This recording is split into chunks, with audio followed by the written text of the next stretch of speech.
Hey everyone, Stepan Salamatin here, and today I want to share a realization that I've been having, like probably in the past month, about something that I've been doing subconsciously, which when I actually laid it all out, when I realized what I was doing, I realized that like this framework is something that could actually help somebody be happier or be more satisfied with their life.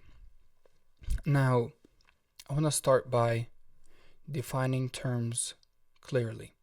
And I got this from Alex Hormozy. He's very big on just like defining terms in observable behaviors.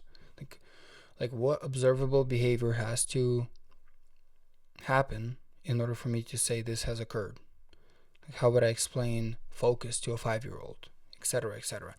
And so I want to define happiness and satisfaction. And the way I will define it is happiness is a feeling that you get when expectations are exceeded. So you go into the room, you expect to close one deal, you close two deals.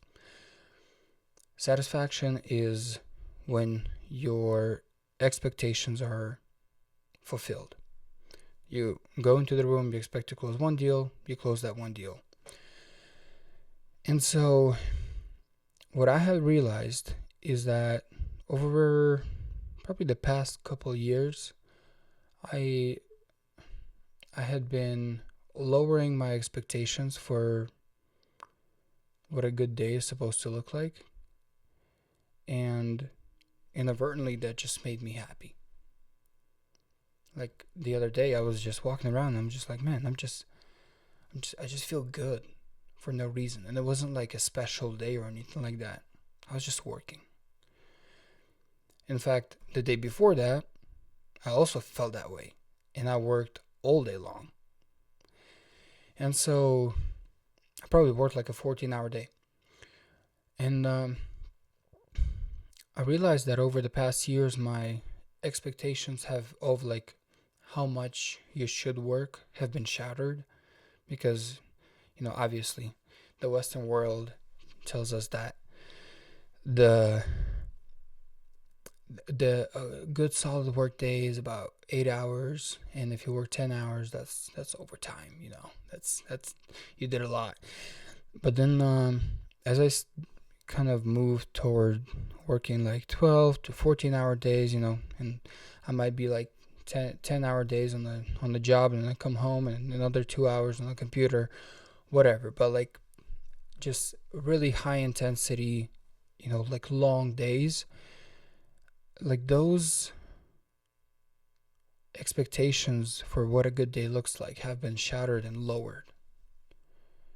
And so if we take things to its natural extreme, and I'm not saying I do this, but like if we take things to its natural extreme, if your expectation for what a good day looks like is just to wake up,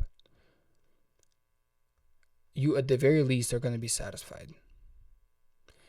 Even if you wake up sick and aching and like whatever may happen, you woke up, so you will be satisfied. And the chances that something better is going to happen, like you will eat a good meal or you will meet a friend that you haven't seen for a long time, go up exponentially.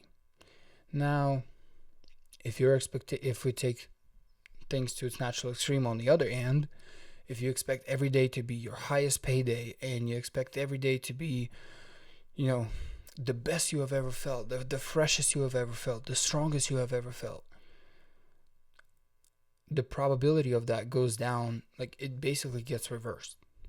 If the probability of you being happy with low expectations is probably like 99%, it goes to like 1% on the other end of the scale.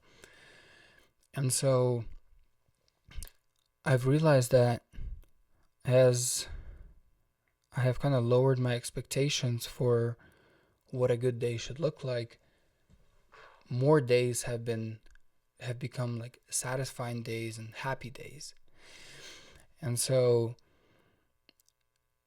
there's obviously a trade-off. You can't just lower your expectations in everything. If you lower your expectations for your performance, for example, or for your employees, you have to realize that there will be like a lot of those situations where somebody messes up, or where somebody could have worked harder but they didn't. They will start to slide far more often, and that obviously that becomes a problem. And so this is, there's the macro, there's the micro. Like in the micro, obviously, in I every day I should expect to, like, I expect myself to do a certain output. I expect myself to wake up, get behind the computer, and work immediately. Now, if I open up my phone and I start scrolling TikTok, I'm pretty upset at myself. I'm pretty dissatisfied. And I think that actually serves me. And so I think it's just a matter of choosing the expectations that actually serve you.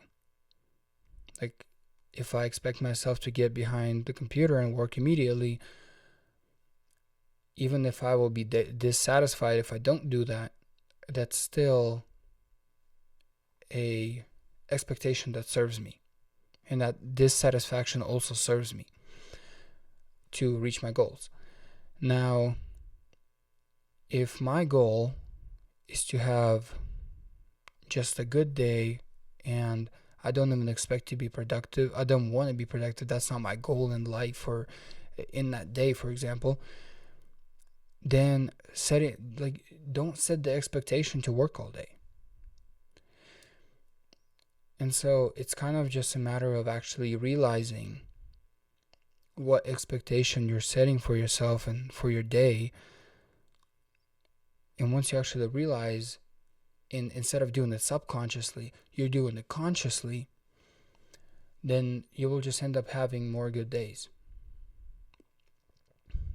Because, I mean, at the very least, for me,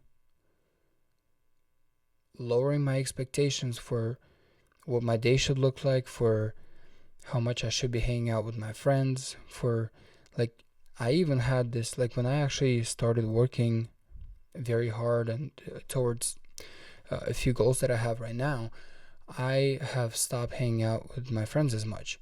And I expected them to all get upset at me and, like, end up being on bad terms. And that actually didn't happen. Like, most of my friends, they eventually understood what I'm doing, and they just say, okay, no problem. You're working towards your goals. Like, let me know when you're free. We'll hang out.